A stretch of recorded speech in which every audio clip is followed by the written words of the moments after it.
మీరు మరి రెస్టారెంట్లో ఆఫ్ కోర్స్ భోజనం దగ్గర ఉప్పు కారం నూనె పడకపోతే కష్టం, మంచి రుచిగా ఉండాలంటే. మరి మీకు ఆలోచన వచ్చినప్పుడు హెల్తీగా పెట్టాలా, ఇలా చేయాలా, హెల్త్ రెస్ట్రిక్షన్స్ ఉంటాయా అని మీరు ఏం ఆలోచించారు ఉష గారు? అంటే నేను మనమైనా ఇంట్లో కూడా చేస్తాం కదా, ఇప్పుడు ఇంట్లో కూడా ఆలోచిస్తాం కదా. అంటే నేను ఇంట్లో ఎప్పుడు అలా ఆలోచించలేదండి. ఎవరన్నా డైట్ చేస్తాననే నేను ఒకటే చెప్తాను, డైట్ ఎందుకు చేయాలి, తినేటప్పుడు తినండి, ఎక్సర్సైజ్ చేసేటప్పుడు ఎక్సర్సైజ్ చేయండి. పడాల్సింది పడాలి, భగవంతుడు ఇచ్చాడు తినటానికి. ఇప్పుడు అంతే కదండి. ఎప్పుడో అంటే ఒక ఏజ్ వచ్చిన తర్వాత ఎలాగో తప్పదు, ఇప్పుడు నుంచి డైట్ ఎందుకు అని నాకు ఇప్పుడు కూడా దాని విషయంలో మాత్రం నేను దానికి ఏకీభవించడం, ఎవరైనా చేస్తానని ఒప్పుకోను. పిల్లలు అనేది తినాలి, ఫుల్గా తినాలి అని. అందుకని నేను మా పిల్లలకి కానీ మా ఇంటి దగ్గరికి వచ్చిన అందరికీ ఫుల్గా పెట్టడమే నాకు అలవాటు. అలాగే తినేవాళ్ళు అందరూ. సో ఇప్పుడు కూడా నేను ఎక్కడ కూడా మన దగ్గర శౌర్య అడిగాడు, చెప్పాడు, అమ్మ ఏంటమ్మా నీకు జీడిపప్పు, మీకు ఏమైనా జీడిపప్పు తోట ఏమైనా ఉందా అని అడుగుతున్నారు నన్ను అందరూ. ఏంటి జీడిపప్పు నెయ్యి బాగా వేస్తున్నావంట కదా, బాగా పేరు వచ్చింది అన్నాడు. అవునరా, మరి వాళ్ళు తినాలి కదా, మంచిగా ఉంటుంది కదా అని చెప్పి. అందుకే మన దగ్గర జీడిపప్పు నెయ్యి అన్నీ ప్యూర్ ఉంటాయండి. అంత ఫ్యాట్ ఫుడ్ అని అనుకున్న రోజు తినరు కదండి, వారానికి ఒకసారి తింటారేమో. కానీ ఒకటి మన దగ్గరికి వచ్చేవాళ్ళు నేను రోజు మాట్లాడుతూ ఉంటాను. రోజు అంతమంది వచ్చేటప్పటికి నాకు కొంచెం మెమరీనే మామూలుగా తక్కువ.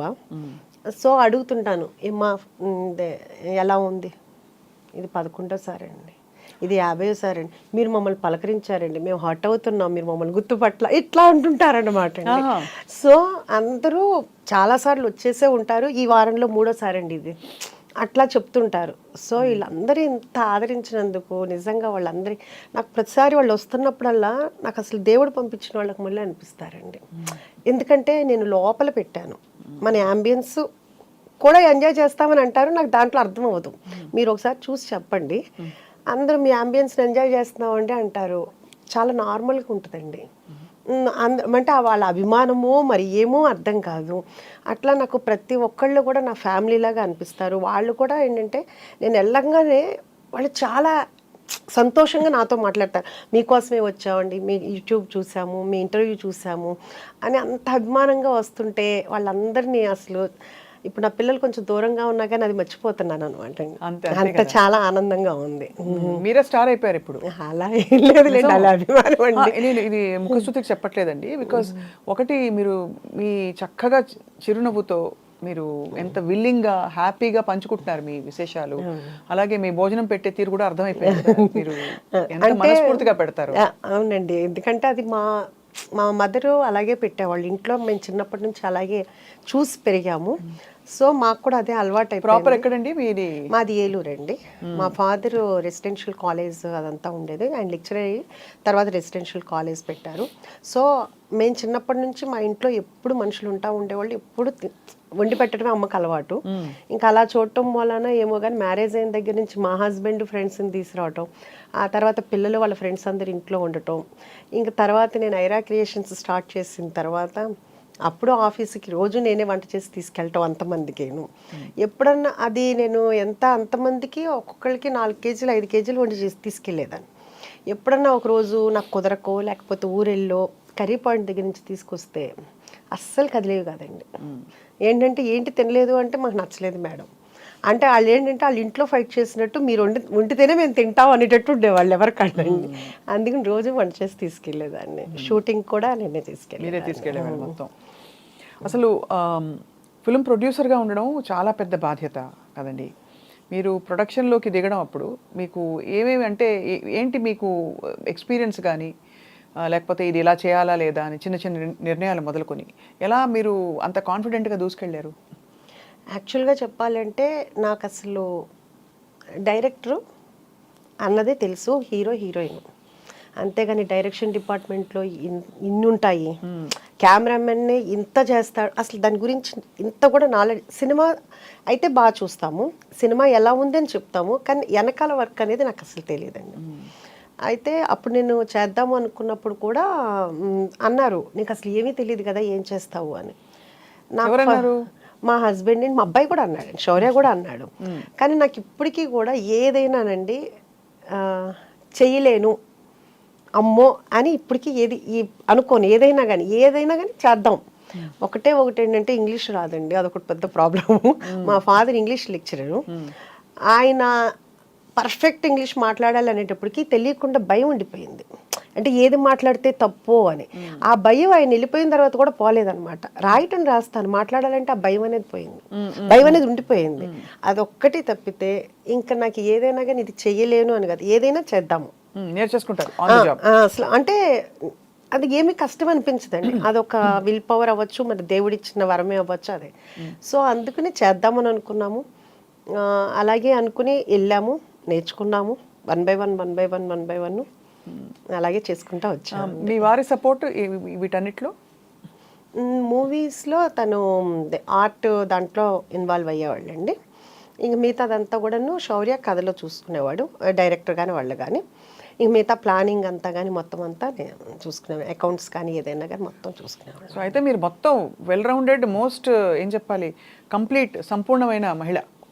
అలా ఏమీ లేదండి, ఇంకా చాలా నేర్చుకోవాలి, ఇంకా చాలా చేయాలి. నేర్చుకోవాలి కంటే కూడా మీరు I think మీకు అంబిషన్స్ ఉన్నాయి కాబట్టి చాలా మంది ఆ అంబిషన్స్ ని ఇందాక చెప్పినట్టు పక్కకు పడేస్తారు. సో మీరు విమెన్ కి ఏం చెప్తారు ఉష గారు? అంటే నేను అదే అందరికీ, అంటే ఉమెన్కి చెప్పే అంతటి దాన్ని నేను కాదు, కానీ ఎవరికి ఇష్టమైన దాంట్లో, అంటే ఇప్పుడు నేను ఇలా చేస్తున్నాను కాబట్టి మీరు చేయాలని నేను చెప్పను.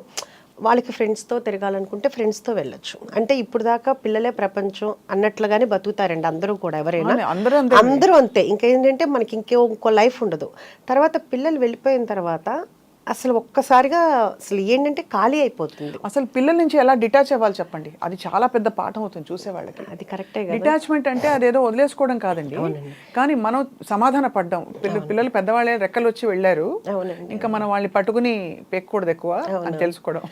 అంటే నేను కూడా మీరు అడిగినట్టు ఏంటంటే నేను కూడా చాలా చూస్తుంటా.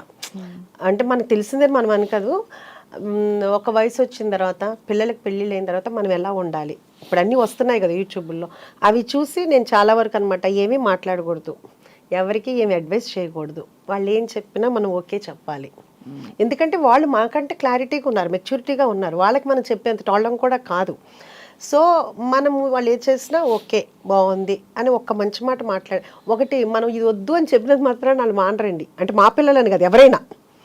సో అందుకని వాళ్ళు ఎవరేం చెప్పినా కానీ బాగుంది, మీకు తెలుసు కదా అని మీరు చేసుకోండి అని మనం చెప్పితే మన గౌరవం నిలబడుతుంది, వాళ్ళకి హ్యాపీగా ఉంటుంది అని నేను అనుకుంటున్నానండి. అది నా ఫీలింగ్, అదే నేను పాటిస్తున్నాను ఇప్పుడు. అంటే బట్ పిల్లలు వచ్చి అడుగుతారు, ఇప్పుడు శౌర్య వచ్చి ఎప్పుడైనా కొంచెం అప్స్ అండ్ డౌన్స్ ఉండి తన సినిమా నెక్స్ట్ ఏంటి అనే గ్యాప్లు వచ్చినప్పుడు శౌర్య మిమ్మల్ని సంప్రదిస్తారా? శౌర్య ఇప్పుడని కాదండి, ఎప్పుడు కూడా తన మనసులో మాట అసలు చెప్పడండి, ఎవరికి చెప్పడండి.